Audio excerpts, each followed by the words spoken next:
State law allows us to start late, but not early, so we have to wait. All right, it is now 6:30. We will call to order the regular meeting of the West Valley City Council. It is July 5th and 6:30. We're in the council chambers of West Valley City Hall. We have all members of the council present, either in person or online. We have Councilman Harmon and Councilman Fitzmanu that are online with us tonight. We will now turn the time over to Councilman Whetstone for the opening ceremony. Thank you, Mayor. My daughter served on the Cypress High Spinnakers from 2015 until 2018. And I recognize that they have a pretty unique flag ceremony that they do. And so I thought it would be appropriate the day after the 4th of July to invite the Spinnakers to come present the flag of the United States of America. And we'll allow them to do that at this time.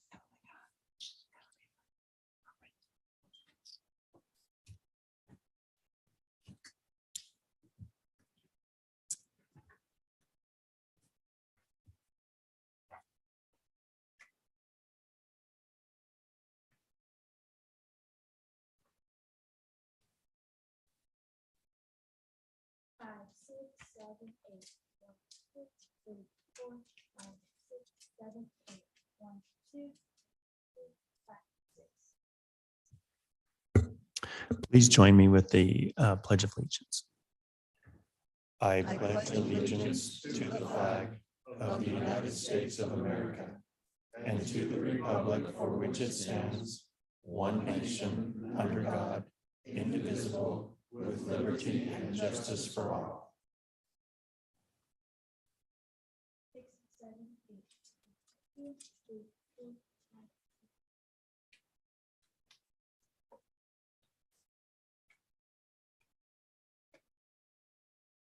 Thank you.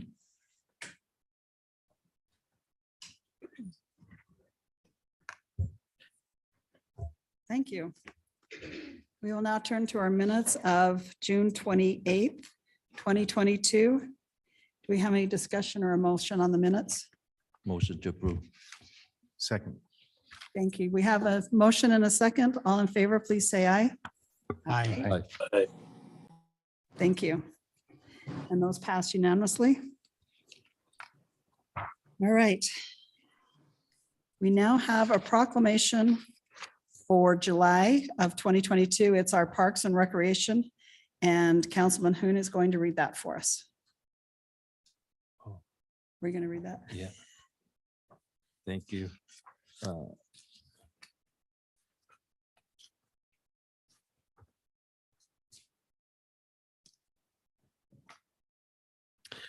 West Valley City, Utah proclamation recognizing the month of July 2022 as Park and Recreation Month, whereas Parks and Recreation is an integral part of communities throughout this country, including West Valley City, and whereas Parks and Recreation promotes health and wellness, improving the physical and mental health of people who live near parks.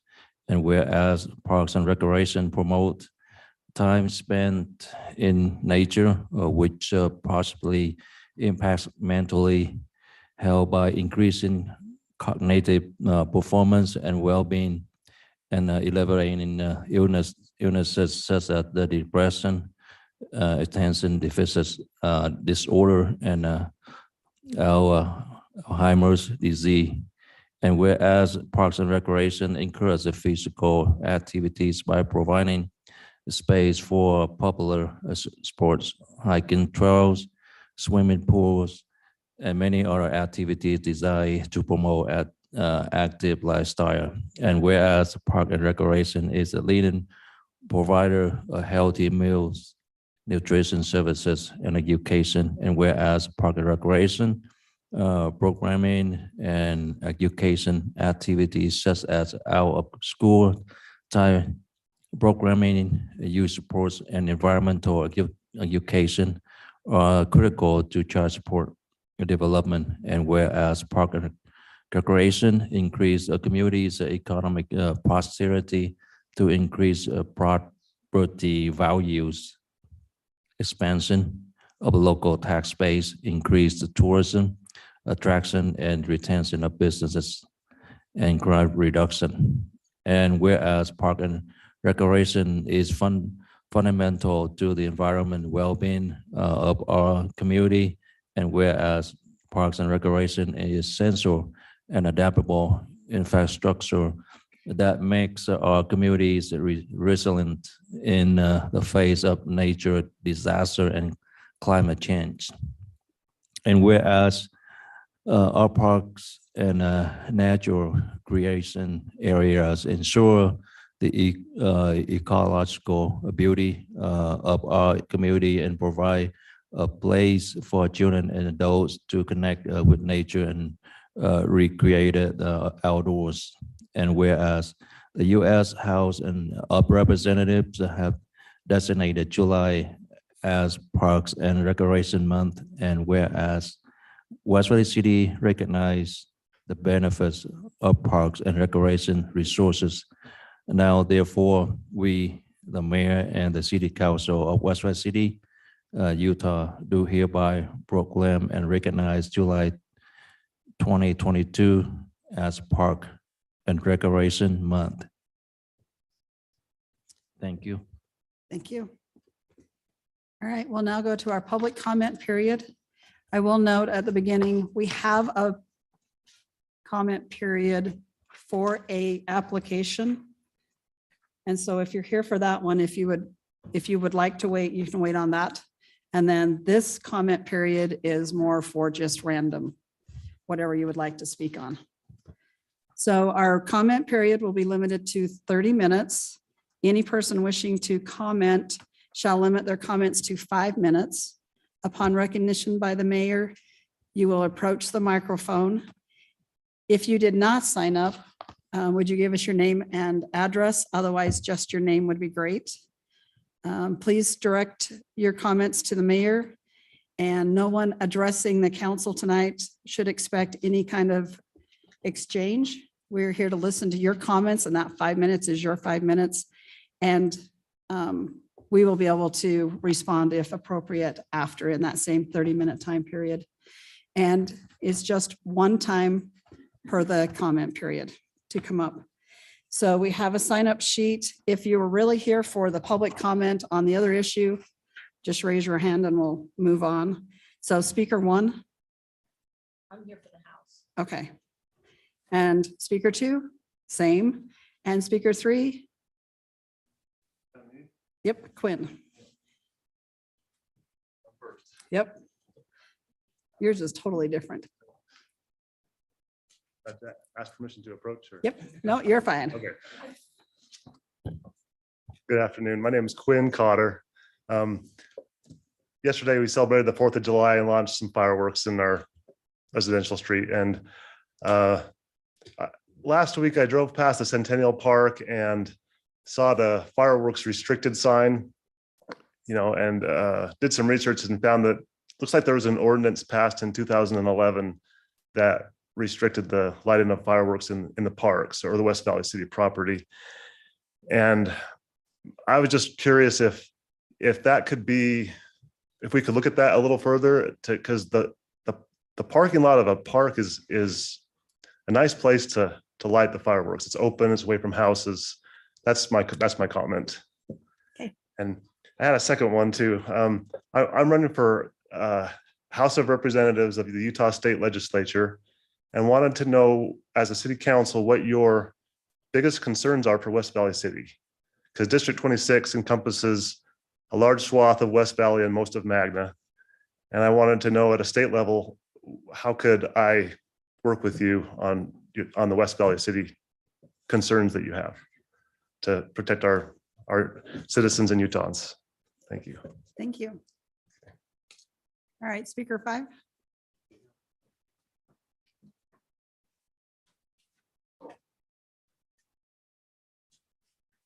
Good evening, Mayor and Council. Jim Visock. Didn't realize I was number 5, but that's okay. On the parks, the restriction in the parks, I would be against that because of the garbage left over afterwards. And I'm pretty sure that was part of the reasoning of it. That was a long time ago. But we also have that in our streets. Driving around the neighborhood this morning after the shock and awe last night, people spend a lot of money, but there's a lot of garbage out in the street. And hopefully in the next few days it's picked up. But if not, hopefully our ordinance people get out there and, hey, you guys got to clean up this mess, because some of them don't clean it up, they leave it out in the street. That leads me into ordinance enforcement. I was going to talk a little bit more on it. Had a nice talk with assistant city manager, and there is a lot of changes coming down. It's only taken 5 years. I know the slow government, will. But they still need to stay on top of it. The weeds,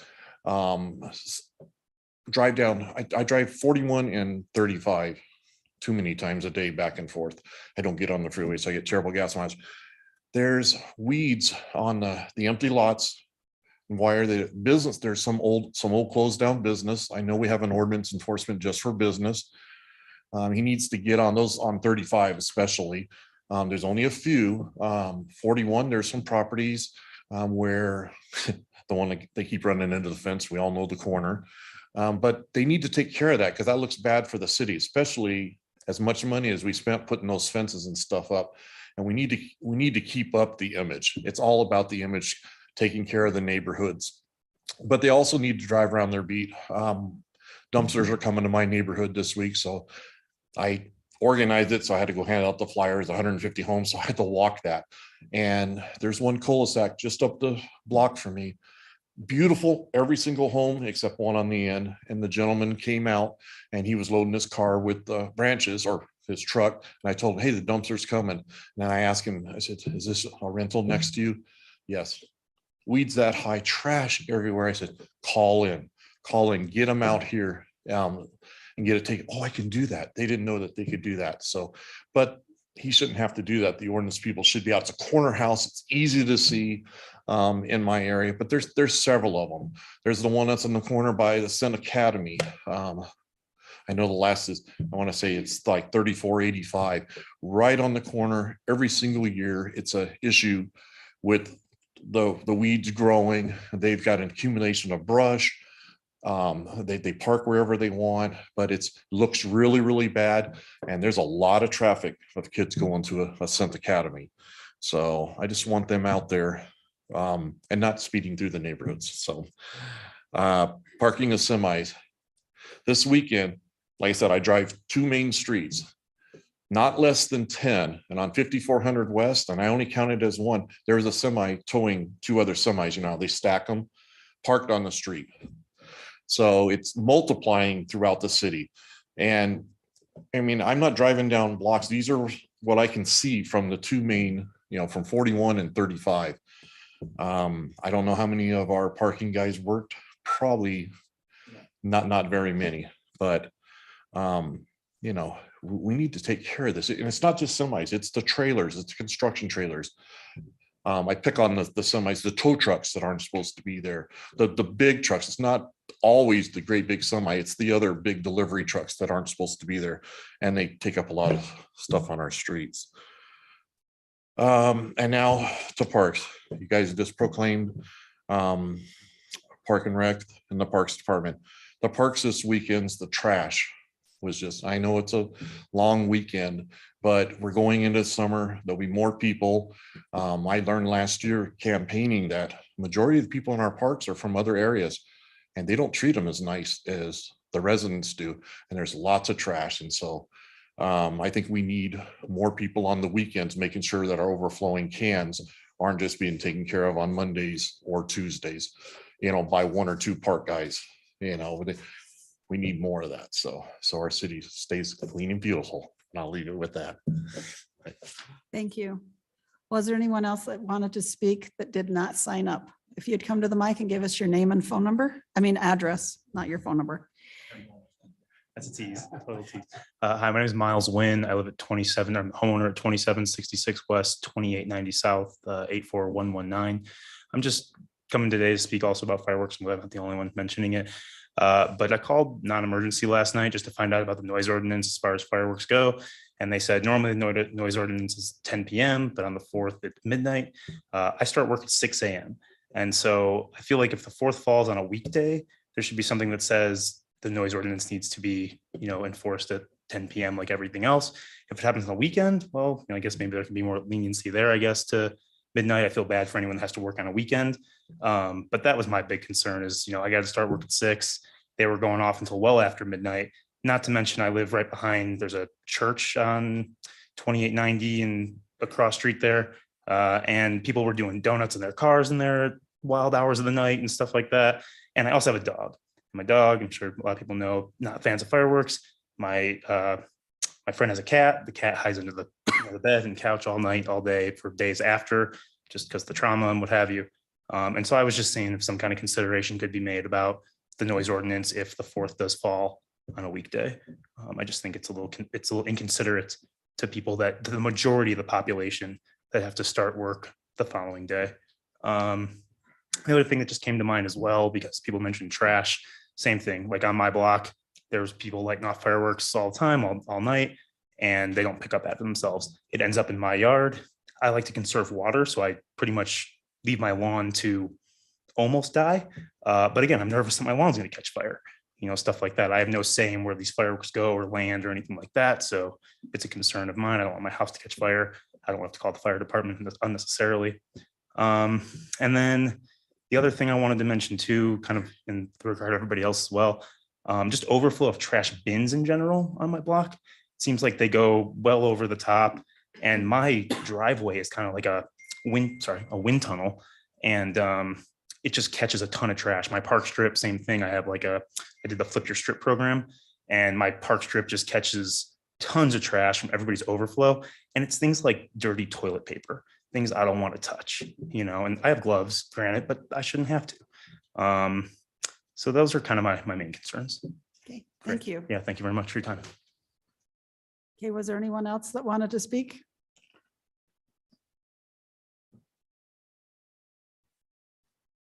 Mike Markham, 3008 West Alice Way.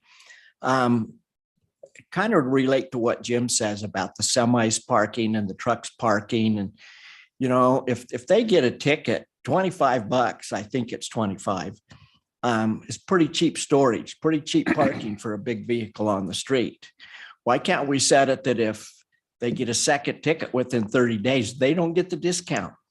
If they get a second ticket in 60 days, then the fine doubles. I've stood up here and says, money talks. If these businesses start having to pay parking for their employees to take their big trucks home and stuff at $125, $135, and it could grow from there if it continues to grow. I mean, that's really cheap storage. I used to pay a lot of money to store my toys out of my yard. I think if anybody's had toys and had to store them out of your yard, it's expensive. Outdoor storage, indoor storage. I had a truck and camper. I had to get rid of the camper because I couldn't get in my backyard. I don't want to leave it out and impact my neighbors. I don't want to do stuff in my neighborhood that negatively impacts them. Jim's never given me the beautification award for my yard, but I don't do enough to deserve one. But it is tidy and it is clean and it's mowed and it's really green. I figure I'm the only one living in my house, so I'll use water on my lawn, not in the bathtub. So, but yeah, I think if we can start hitting people in the pocketbook on this parking stuff instead of coddling them at $25 to park their car, their business vehicle out on the street, they're going to stop doing it. I've got some new people that moved into my neighborhood. They left their big truck and dump trailer parked out on the street yesterday, all weekend pretty much. And the back of the trailer is hanging over the sidewalk where you walk from Alice Way to Alice Circle. That's cheap storage. They need to find a lot, just like we supposedly tell the wrecker companies they can't park on the streets, they can't park in the yards. Construction vehicles shouldn't be allowed to sit even in a yard. And maybe they're not supposed to. But if we could start hitting people in the pocketbook, that's going to make a lot of difference. Instead of coddle them, say, oh, we love you. Well, we're going to charge you $25 for tying all this up. Well, the next time they get that ticket in 30 days, it's the full bore.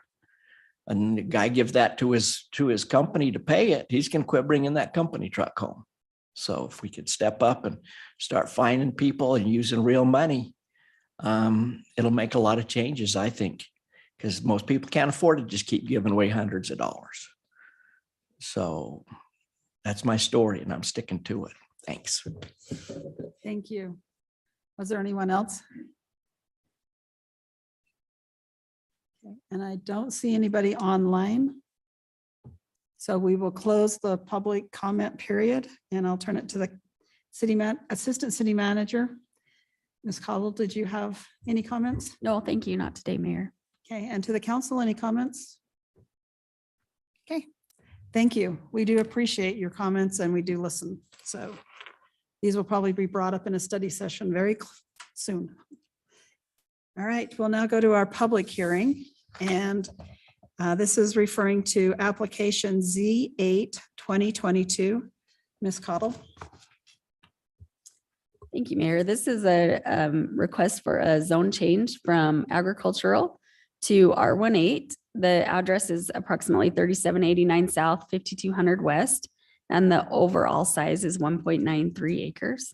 The proposal is a subdivision with 7 lots. 3 of those lots would be flag lots. 3 of the 7 lots would be flag lots. And the existing home that is on the property now would remain on one of the lots. The average lot size in the proposal is 12,000 square feet, 12,063 square feet, including the stems of the flag lots, and 11,280 square feet, excluding the flag lots. While the 4 west lots exceed the 8,000 square foot area, they do have frontage requests that they would like to make for, they're all below the minimum required lot width, excuse me, I'm so sorry for my voice, of 80 feet. So the applicant is requesting through the development agreement process an amendment to that would apply to those 4 lots. And that's the summary today, but I can answer any questions the council might have. Okay, any questions? All right, we will now open the public comment period and you're welcome to come up and give us your name and address and voice your concerns. Whoever wants to be first.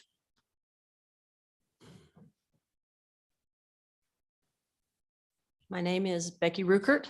You said address, correct? 3789 South, 5200 West. Back in the mid 1880s, my great-great-grandfather bought 40 acres, including and surrounding the property in question tonight.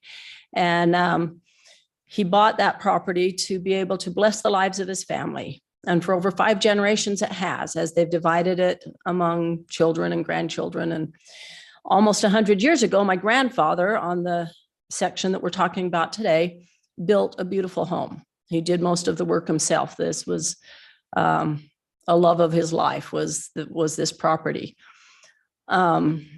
unfortunately, because of circumstances in the family, we're having to sell this property off for, to bless one final generation of our family. Several years ago, as we were trying to make this home more comfortable for my father, we brought in contractors and different people and to help change things around a little bit in the house. And as we spoke with contractors, they were amazed at what a good, sturdy home this was.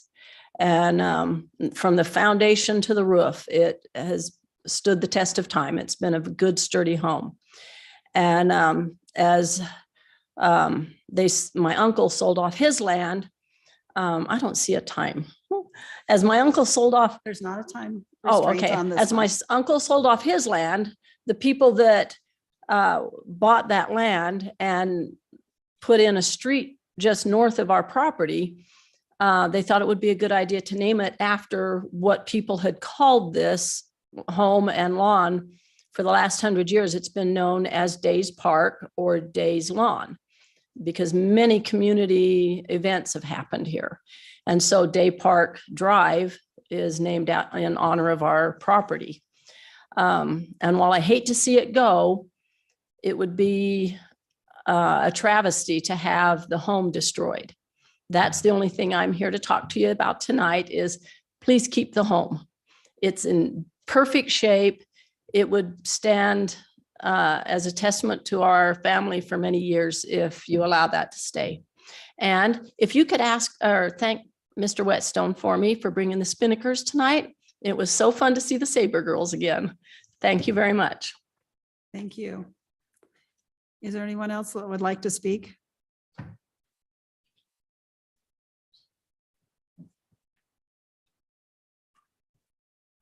You know, Mike Markham, there's been a lot of talk about flag lots. And if this is the lot I'm thinking with flag lot with 3 lots in the back, 1 on each side of the existing home, it is not going to be an attractive subdivision with all that concrete leading to the houses in the backyard.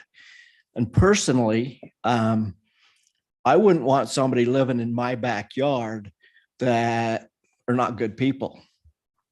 You know, we have no control who moves in. Once somebody owns the property and they're in your backyard, you're in trouble. If you've got a family back there that's whatever, you know, the double driveway going back there, isn't there a way they could have a dedicated loop driveway or something? I know that would take away more from the frontage, but you know, I drive around and I see a lot of these houses built in somebody else's backyard. You've got to be really good friends with the people all around you. And it doesn't always work out that way. Maybe in the olden days, everybody was good and tight and helped you with the barn grazing, but it's not like that anymore. It's a battle, you know, if you're not of the same political party, they hate you. If you don't go to the same church, they hate you. It just creates too many problems when you have that type of a situation back there living in people's backyards.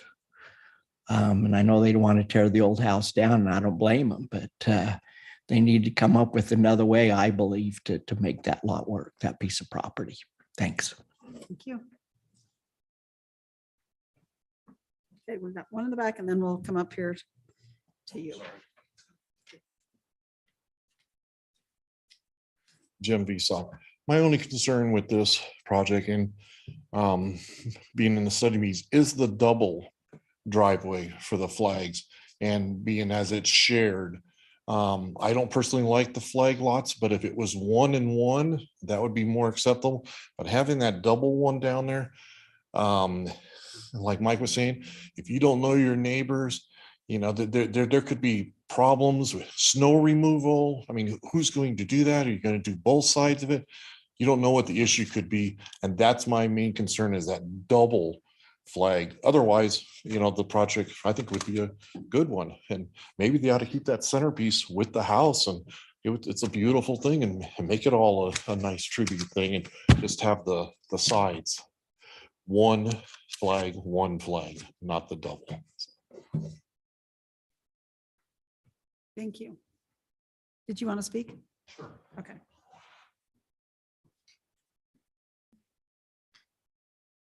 I'm James Ruckert, 3789 South, 5200 West. Had the privilege of being a part of the family for the last 40 years and know that property extremely well.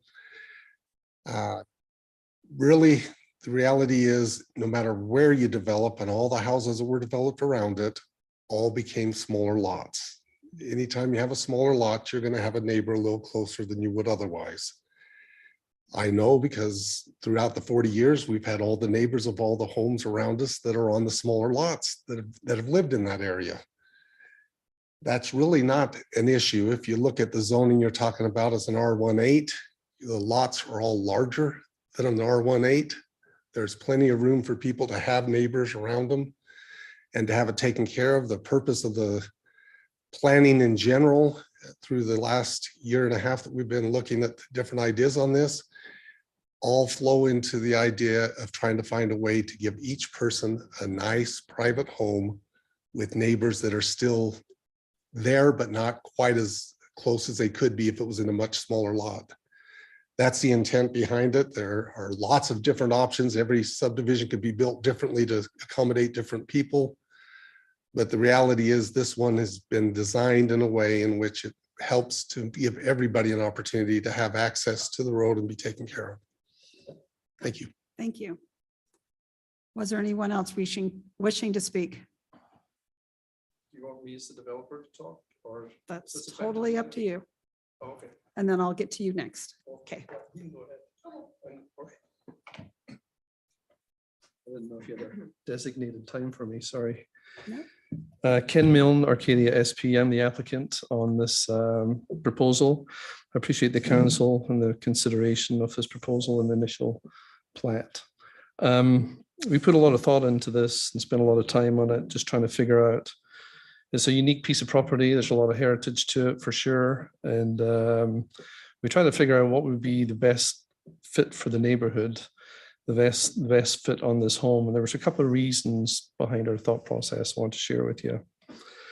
And it wasn't all about how many lots could we squeeze on this, because obviously we have larger lots there. 3 of the lots are between 1/3 and 1/2 acre. They're not your smaller lots. And the lots in the front are still bigger than your minimum standards. But the way that it lays out, we would love to have residential estate lots in the back, the bigger lots, the bigger homes. There's a little bit more privacy coming down the lane to get to their home and not being on the main road. It'd be very difficult to build an RE home on 5200 West. So that's why we configured it that way. So there are 3 large lots back there. And then the second reason is we wanted to preserve the older house. When we did Newton Farms, there was an old home on Newton Farms in the northeast corner. There was 2 homes there. One was not worth anything. It really wasn't well built. And the other one was older than the subject that we're talking about. It was in the late 1890s, I believe it was. This home that we're talking about was built in 1931. And so the bones on this home are really, really good. It's a 32 to 3,400 square foot home above grade. So I'm surprised it's that big being that old. But we wanted to somehow preserve this. If we go back to 1931 and we could look at pictures of what was this area like in 1931, there's probably not much there. And if this home was a piece of garbage, I wouldn't even consider keeping it. But it's not. It's actually worth keeping. And I've taken a lot of homes down in my time, even though this is in better condition than the one that we preserved on Newton Farms. So that was the second reason that we want to try and keep this. We had just recently bought a subdivision called Mary Lane that the council had approved, just got recorded the end of last year. And it has a shared driveway for 3 lots. And the standards that were required on that subdivision were for small homes. And we could have put small homes on it, but we're doing residential estate standards on those lots. Even though they may be smaller, we're still building bigger homes on them, nicer homes, and not trying to cram in as much as we can to make as much as we can. But we're looking in this subdivision here in the Day property to be the same standard as Newton Farms. That type of quality is what we're after. And we feel that we can bring that to the neighborhood. If the shared driveway is a concern, and I've done many shared driveways before, we could change the materials from asphalt to concrete, a shared road maintenance agreement. These homes in the back will be larger. And the type of person that we're looking to put into those homes, that would be disclosed up front, recorded against the lots. So that it would be clearly understood that it would be a shared driveway on the two homes that we're referring to. If we change the configuration of this and we take the house out, we still get the same number of lots, but all the square footage of the lots at that point are less than what we have proposed right here. So we're trying to keep the lot as big as we can. And if we put in a city road into the middle of it and we take the main house out, all your lots are smaller. They will all be R18 lots. And to me, it doesn't have to be that way. I think it can be a nicer subdivision with nicer homes on it with larger lots. But just it's hard to get large lots on 5200 West. I'm certainly open to any questions or concerns the council has if they want to ask me. But we have put a lot of thought into this, and we think this would be a good location for the types of homes that we build. Thank you so Thank much. you. Yes, ma'am.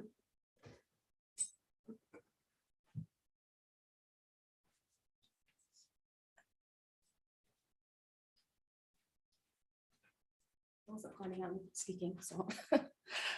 Patty Martin, I live at 5140 West Piedmont Circle.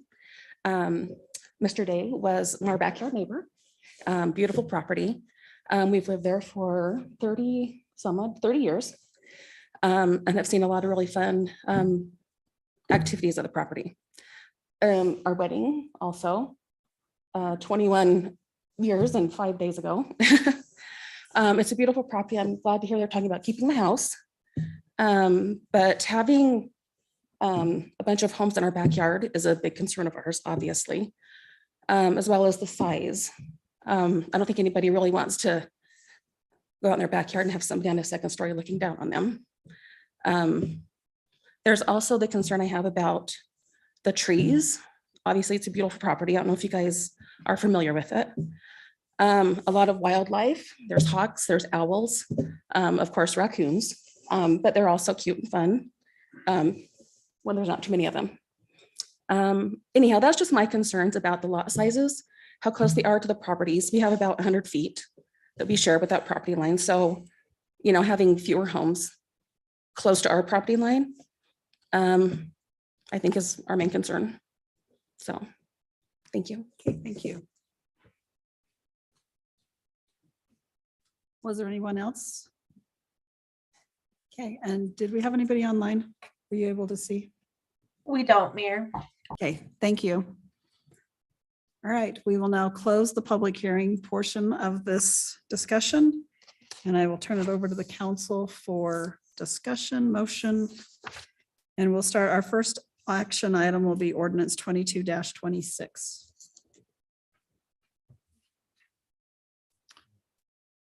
Mayor, it looks like Councilman Harmon has a comment. Okay, thank you. If you'd allow that. Good evening. I think this is it's an appropriate use of this land. I think my only concern is the frontage on those 4 lots, and that's the other part of this development agreement, is that we're agreeing to reduce that frontage from 80 feet is the standard down to 70 feet. But I think other than that, I'm in favor of this. Okay, thank you. Yep, Mr. Hammond. Yeah, thank you, Mayor. I just wanted to say thank you to the builder, Ken Mill. Excuse me, spent a lot of time to think about this lot, and also is try to preserve the historical house there. Appreciate it very much. Also try to do basically those lots are bigger than minimum standard, only 1/8. Here I'm just talking about my experience in my District 1. I'm very much in District 1 here, and then we ran into a couple houses. No, actually duplexes. It's not the house, but Here, my concern is about those are in the back. Because when you live in the back there, you have your tendency to do something unwisely. I'm not going to name things, but and people, they call me and they said, Tom, what are we going to do with us? And when police, they come way back there, they have to find out something. They have basically concrete. They can go out or go in the back there and check it out. People regular like you and me cannot do much about that. If people, they live on the street and they see something unusual or crowded from the street, they can see something unusual, they can call police right away. But here, you cannot do that. And very sad to see something happen every done. And police come, it's already gone. Basically, it's a done deal. Maybe you can run into a good neighborhood for right now, but that's not going to last for a long time, because when you move somewhere, you have to sell that house to someone else, and you have a new neighbor, and maybe that's going to be a problem. So just like a couple people here tonight, they mentioned about that as well. The people live in the back, that they are concerned, and that from my experience is that my district is we have that problem a couple of places, and I don't want to see this happen into District 3 or 4 right here.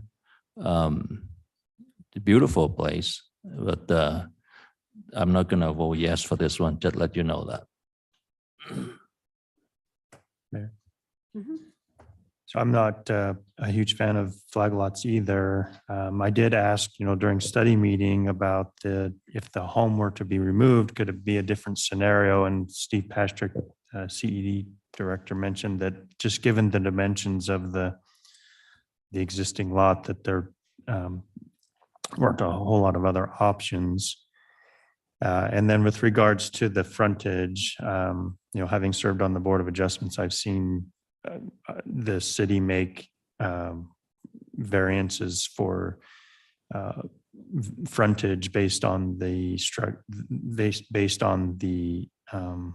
dimension of the lot. So I don't see a huge concern there. Again, I'm not a fan of flag lots, especially with the 2 lanes going up on each side, but given the unique dimensions of the property, I think I would be in favor of it. Okay, thank you.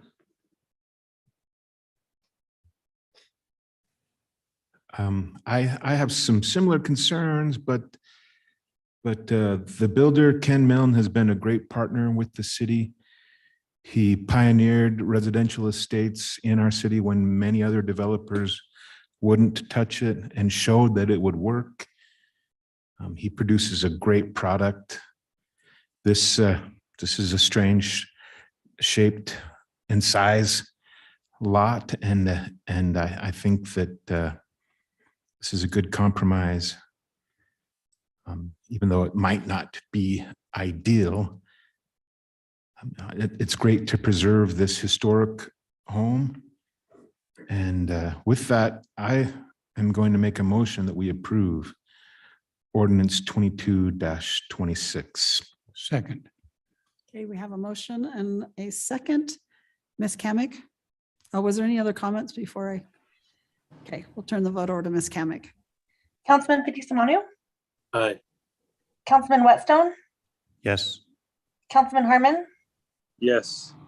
Councilman Hune. No. Councilman Christensen. Yes. Councilman Nordfelt. Yes. And Mayor Ling. Yes. Motion passes by majority. Okay, thank you. We now have the development agreement, which is resolution 22-116.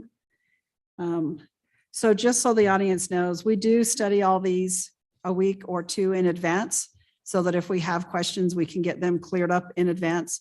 So we're not just skipping over it. It's been studied and talked about.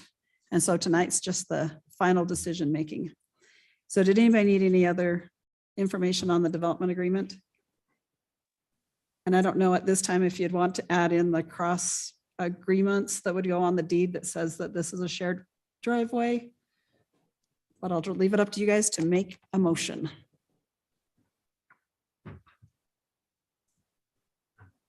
I move for approval of resolution 22-116. Second.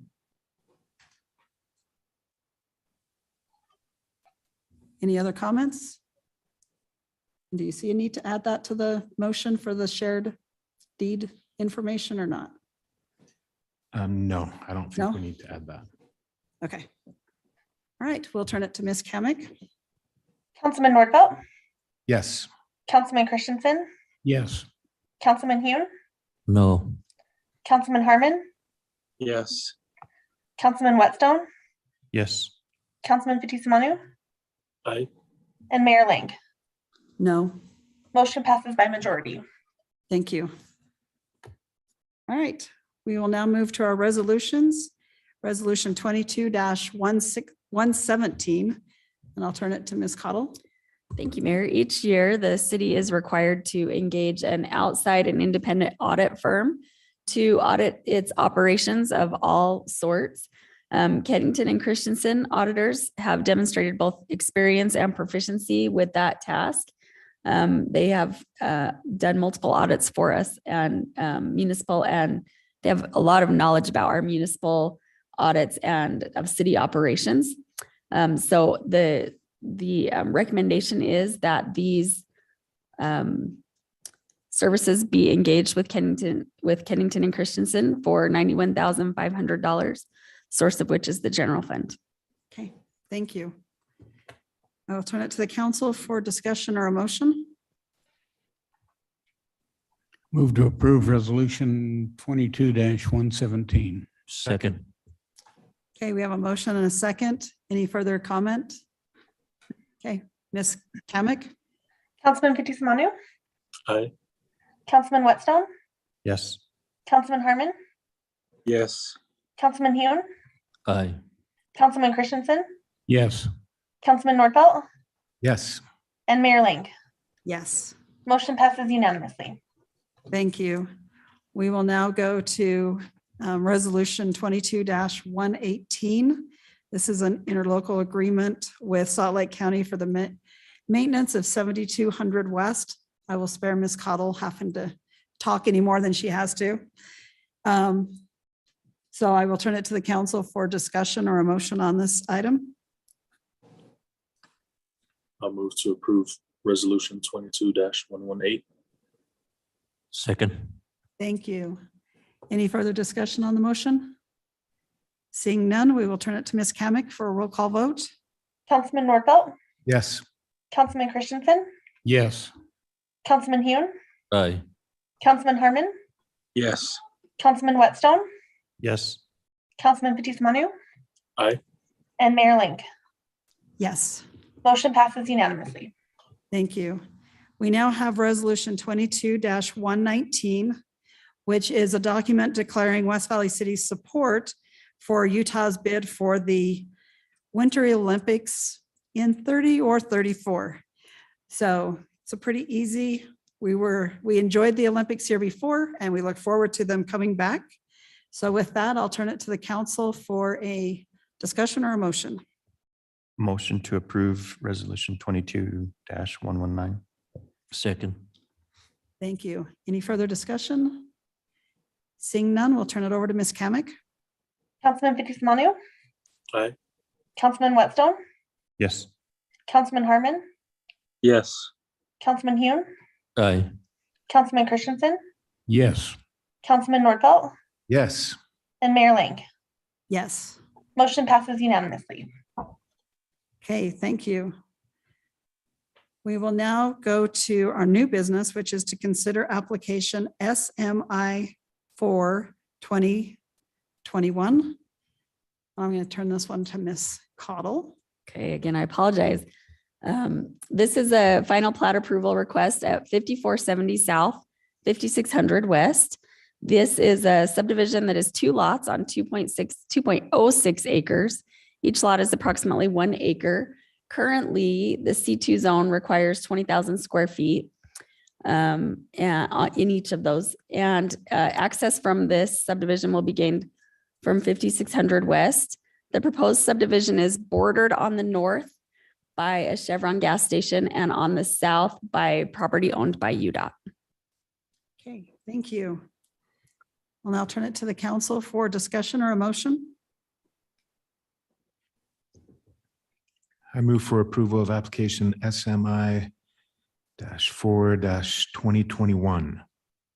Second. Thank you. We have a motion and a second. Any other discussion?